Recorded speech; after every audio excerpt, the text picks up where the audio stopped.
Hello guys, এই এখানে একজন ব্যক্তি বসে আছে। কিসের কারণে বসে আছে চলুন তার কাছে শুনি, সে কিসের কারণে বসে আছে।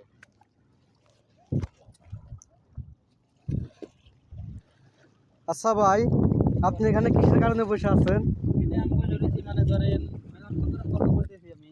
হ্যাঁ ওই দিকে থেকে একটা এই যে কালা কালা দেখা যাচ্ছে না, হ্যাঁ হ্যাঁ হ্যাঁ, এই এই যে এই যে বস্তুটা আমি অনেকক্ষণ ধরে ফলো করতেছি। বুঝছেন এটা কি বস্তু আরে মেলাক্ষণ ধরে আমি ওই দিকে থেকে আসতেছে বাইজা বাইজা আমি এখানে দেখতেছি এই বস্তুটা কি অল্প ক্যামেরা করতেছেন নাকি হ্যাঁ, আপনি? ক্যামেরা করতেছি। তাহলে অবশ্যই অল্প জুম করে দিয়ে বস্তুটা দেখেন তো কি বস্তু এটা, ঠিক আছে, কি বস্তু দেখা এ যায়? কি হইতে পারে?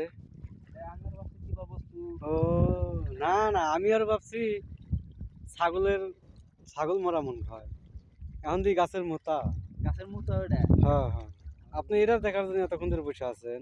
আমি অবশ্যই কিন্তু এটা এটা দেখার জন্য আমি অনেকক্ষণ ধরে টাইম কটা বাজে এখন 4টা বাজে আমি 3টা থেকে আরম্ভ করে রয়েছি ওই যে দুগু দুগু দেখা যায় গ্রামটা ও এই যে ওখানে নাথের নগর করে কয় হ্যাঁ হ্যাঁ, ওখানে থেকে ভাইসা কালা কালা দেখা আসছে কিন্তু ওই দিকে আমি যেতে পারতেছি না আমি আমিও দোকানে বহুতক্ষণ এদিকে ধরে না আপনাকে দেখতেছি। ওই ওই যে বাইকটা দেখেন না, ওই বাইকের কোণে বসে বসে দেখতেছি যে দোকানটা আপনি খাড়া করে এনে বসে আছেন।